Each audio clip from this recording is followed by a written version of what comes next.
Señor, no hay palabras que puedan describir tu grandeza y tu infinito amor. Jesús, sé mi luz y mi guía, y sé el aire que respiro. Muy buenos días, amados hermanos y hermanas en Cristo Jesús. Los saludo cordialmente para continuar compartiendo este estudio metódico de la palabra. En esta oportunidad del libro de Oseas, capítulo 7, verso desde el 1 al 16, que corresponde el día miércoles 9 de octubre y lleva por título Un pueblo que no vuelve. Vamos a orar para pedirle a nuestro Dios su guía por medio de su Santo Espíritu. Padre bendito, gracias por tu palabra, Señor, que es advertencia y que es guía para nuestro camino, Señor. Te pido en el nombre de Jesús que nos la ayudes a entender, Señor, y que pueda hacerse práctica en nuestra vida, Señor. En el nombre de Jesús, amén. Bueno, hermanos, estamos compartiendo este libro de Oseas, que fue un profeta del reino del norte en Israel, y que su mensaje básicamente hablaba acerca de la infidelidad espiritual de Israel hacia Dios, que estaba representada con la figura de una esposa infiel, y por su parte Dios representaba al esposo fiel. Entonces, toda esta historia se da a través de la vida personal de Oseas, que se casa con Gomer, una mujer que lo traiciona. Entonces, Dios ilustra el pecado de idolatría y de la falta de lealtad de Israel.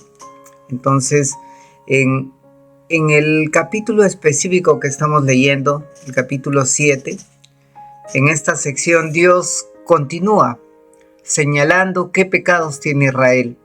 Los acusa de fraude, de robo, de corrupción. Sin embargo, el pueblo no reconoce su maldad, que había sido vista por Dios, y se rehúsa a volverse a Él. Entonces, en esta sección vamos a ver que Israel se compara con un horno ardiente por su pasión descontrolada y su falta de juicio. Y se menciona a Israel buscando alianzas con Egipto, con Asiria, en lugar de confiar en Dios. Y esto da como resultado la destrucción. Entonces, empezamos leyendo desde el verso 1 al 16. Lo voy a leer en versión Dios habla hoy, que se entiende un poco más. Dice Dios: cuando quiero curar a mi pueblo, a Efraín y Samaria, salta a la vista su pecado y su maldad, porque todos practican mentira. Como ladrones, entran en las casas y asaltan a la gente en plena calle. No toman en cuenta que yo recuerdo todas sus maldades. Ahora los acorralan sus propias acciones, que están siempre delante de mis ojos. ¿Ok? Este es el verso 1 y 2. Aquí, ¿qué vemos? Vemos por un lado que Dios quiere curar a su pueblo, ¿no? A Efraín, a Samaria. Pero, ¿cuál es lo que impide que Dios pueda curar a su pueblo? Es una palabra, se llama el pecado. Porque en esta oportunidad que había pasado con Israel, se había corrompido, se había vuelto una nación que hablaba mentira, que se comportaba como ladrones, que entraban a las casas, asaltaban a la gente en plena calle. O sea, era un clima de total corrupción, de total pecado. Y ese pecado era lo que impedía que Dios muestre su sanidad. Además que vemos, ¿no?, que dice Dios en el verso 2, no toman en cuenta que yo recuerdo todas sus maldades. Amén. Israel no reconoció que Dios es un Dios omnisciente, que tiene conocimiento de todo, ¿Por qué no reconoció Israel eso? Porque estaban cegados por su rebelión. Dice Proverbios 5:21. Los caminos del hombre están ante los ojos de Jehová. Dios ve todos nuestros caminos, no podemos escondernos de Él. Entonces, continuamos leyendo. Desde el 3 hasta el 7. En Dios habla hoy lleva por título La corrupción de los gobernantes. Dice, con su maldad y sus mentiras, mi pueblo divierte al rey y a los jefes. Todos ellos son adúlteros. Está hablando de los gobernantes, ¿ah? Son como el horno, que una vez encendido, deja el hornero de atizarlo, mientras fermenta la masa. Y el día de la coronación de nuestro rey, los jefes le hicieron enfermar con el calor del vino. Él tendió la mano a los que se burlaban. Disponen su corazón para la intriga, como si dispusieran un horno. Duerme el hornero toda la noche, pero en la mañana el horno sigue bien encendido. Todos ellos arden como un horno, que devora a los gobernantes. Todos sus reyes han caído, y no hay ninguno solo que me invoque. Amén. Acá, ¿qué está hablando el profeta Oseas? En el verso 3 nos dice, con su maldad y su mentira, mi pueblo divierte al rey y a los jefes. Amén. ¿Qué está diciendo? Que los líderes de Israel, ¿qué habían hecho? Se estaban complaciendo con la maldad del pueblo. Entonces, los líderes de Israel en esa oportunidad no solamente eran permisivos con la corrupción, sino que se beneficiaban por ellas. Entonces, estos gobernantes, ¿qué estaban haciendo? No estaban cumpliendo su función de justicia. Al contrario, estaban disfrutando del desorden moral. Y esto agrava el juicio contra ellos. Amén. Entonces vemos, ¿no?, que había una gran corrupción en los gobernantes. Sigue, ¿no?, en el verso 4. Y describe acá cómo son los gobernantes. Dice, todos ellos son adúlteros. Son como un horno que una vez que encendido, deja el hornero de atizarlo mientras fermenta la masa. Acá compara, ¿no?, a Israel con un horno ardiente. ¿Cómo es un horno ardiente? Con pasión descontrolada, con deseo, con corrupción. Entonces, y donde ese fuego crece sin control. ¿Qué más dice en el verso 5? Y el día que coronaron al rey, los jefes se hicieron enfermar con el calor del vino, dice. Entonces, vemos que estos jefes de Israel, estos líderes, ¿qué hacen? Se sumergen en el vino, se sumergen en la corrupción. Entonces, esto desencadena una serie de pecados. Y el vino acá, ¿qué simboliza? Su olvido de sus deberes espirituales y su dedicación a la embriaguez. Entonces, verso 6 dice, disponen su corazón para la intriga, como si dispusieran un horno. Duerme el hornero toda la noche, pero para la mañana el horno sigue bien encendido. ¿De quién está hablando? De los líderes de Israel, que se habían llenado de corrupción, que se habían dejado descontrolar por el pecado, que Dios lo comparaba con un fuego. Y en este verso 6, ¿qué hace? Dice que el horno arde sin cesar. Y no solamente de eso, dice que el hornero se queda dormido. Amén. Normalmente, ¿qué debe hacer un hornero? Debe de controlar el fuego. Por un lado, que no se apague, pero por otro lado, que no arda descontroladamente. Y en este caso, ¿qué había pasado con ese horno que representaba Israel? Estaba ardiendo descontroladamente hasta la mañana siguiente. con un hornero dormido que era negligente, que no controlaba la pasión, que no controlaba el pecado. Amén. Entonces, verso 7, ¿qué dice? Sí, todos ellos arden como un horno que devoró a sus gobernantes.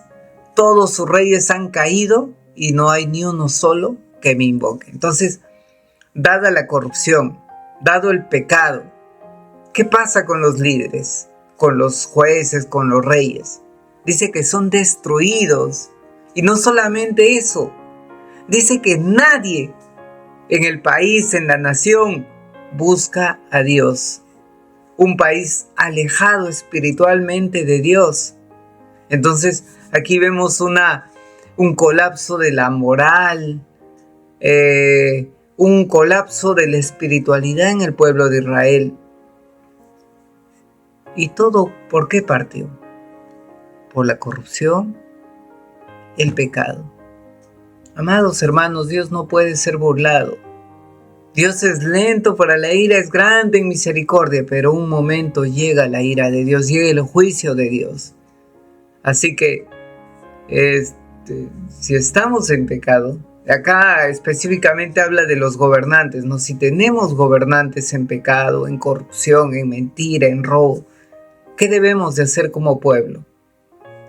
Orar por nuestros gobernantes. Eso dice la palabra. ¿Por qué? Porque estos gobernantes que dirigen una nación, debemos de orar para que Dios ponga personas conforme a su corazón, conforme a su voluntad, con temor a Dios. Amén. Porque si no va a pasar lo que pasó con Israel.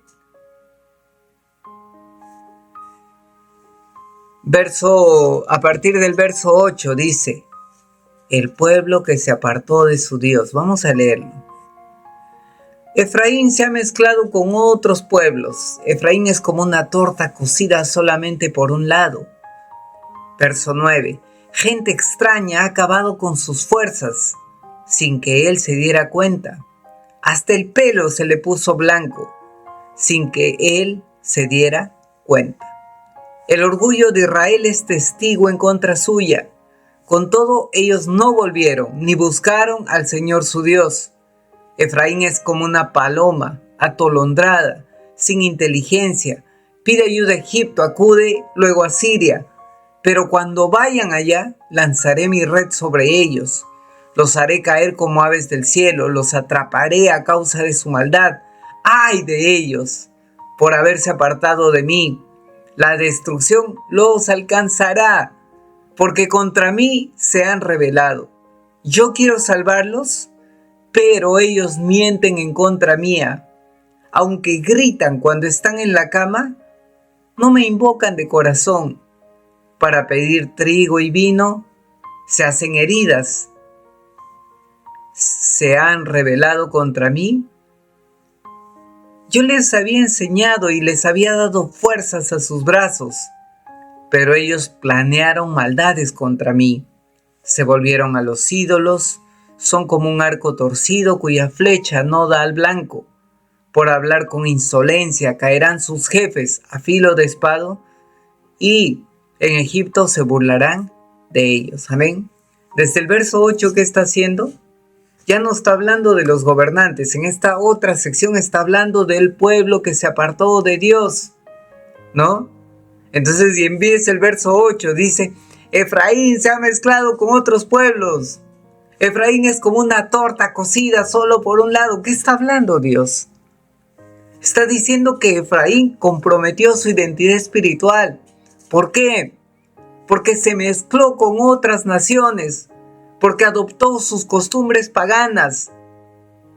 Amados hermanos, la torta que representa una ofrenda hacia Dios, pero el hecho de estar cocinada por un solo lado, ¿qué significa?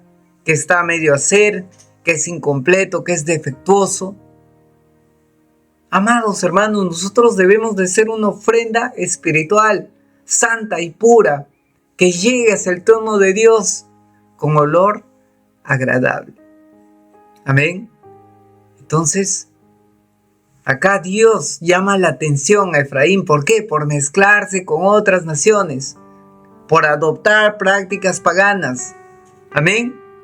En este tiempo que viene el Halloween, es una práctica pagana de otra nación. No debemos mezclarnos con ellos. Amén. Verso 9. Dice: gente extraña ha acabado con sus fuerzas sin que él se diera cuenta. Amén. O sea, ¿qué había pasado? Israel había sido debilitado por sus enemigos y no se había dado cuenta. Amén. Había un deterioro de la nación. Entonces, verso 10 dice: el orgullo de Israel es testigo en contra suya. Con todo, ellos no volvieron ni buscaron al Señor su Dios. Entonces, aquí, ¿qué pasa? A pesar de las advertencias, a pesar de la paciencia de Dios, a pesar de las oportunidades, a pesar de que Dios mandó uno tras otro profeta, Israel no quiso volverse a Dios. ¿Por qué motivo? Acá dice la palabra que por orgullo. Muchas veces el orgullo impide que la gente vuelva a Dios. Dios no rechaza un corazón contrito y humillado, pero al soberbio lo mira de lejos. Amados hermanos, volvamos a Dios con humildad, que Él no echa fuera aquel que viene con un corazón humilde, contrito, arrepentido. Amén. Verso 11. Sigue llamando la atención Efraín. Ya le había dicho que se había mezclado con otras naciones. En esta oportunidad, ¿qué dice? Efraín es como una paloma atolondrada, sin inteligencia. Pide ayuda a Egipto y luego acude a Asiria. ¿Cómo era Efraín? Israel, representada por Efraín, la comparaban como una paloma tonta, una criatura que vuela sin rumbo, sin sabiduría. Y en esta ocasión dice: Israel está buscando en naciones extranjeras como Egipto, Asiria, pero no está dependiendo de Dios. Está confiando en el hombre, está confiando en los carros, en los ejércitos, pero no en Dios. Eso es una crónica de una muerte anunciada, ¿no? Nació muerto, ¿no? Entonces, amados hermanos, debemos de buscar a Dios. No debemos confiarnos en los hombres, en las naciones. Verso 12. Pero cuando vayan allá, lanzaré la red sobre ellos. La advertencia de Dios. Los haré caer como aves del cielo y los atraparé a causa de su maldad. Entonces, ¿qué pasó? Israel trató de buscar seguridad en otras naciones. Se apartó de Dios. Pero cuando uno se aparta de Dios, aparte de quedar expuesto a todas esas naciones enemigas, también hay un juicio que cae de parte de Dios. Entonces, y acá Dios advierte eso por medio de su profeta Oseas. ¿Y qué hace Dios en el verso 13? Se lamenta por el corazón duro de Israel. Dice: ¡ay de ellos por haberse apartado de mí! La destrucción los alcanzará porque contra mí se han rebelado. Yo quiero salvarlos, pero ellos mienten en contra mía. Acá, ¿qué dice Dios, no? Dios lamenta esa rebelión de su pueblo y anuncia un juicio que, a pesar que Dios los redimió, Israel, ¿cómo le respondió? Con mentiras, con deslealtad, y se alejó más de Dios. Verso 14. Aunque gritan cuando están en la cama, no me invocan de corazón. Para pedir el trigo y el vino se hacen heridas, pero se han rebelado contra mí. Entonces, Aunque el pueblo grite de angustia, aunque suplique, si no hay sinceridad en el corazón, Dios no va a volver su rostro contra ellos, a favor de ellos. Porque la gente solamente busca a Dios cuando tiene hambre, cuando está enferma, pero no le está buscando de todo corazón, y esto había pasado con Israel. En su necesidad, en su angustia clamaban, pero Dios no los escuchaba. Amén. Verso 15.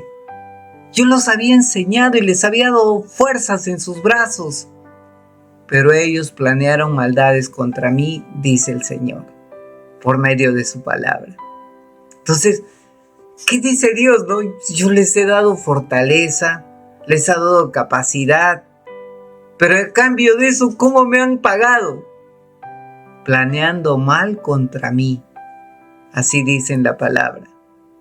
En lugar de gratitud, de lealtad, el pueblo ¿cómo responde? Con desobediencia, con maldad. Amén.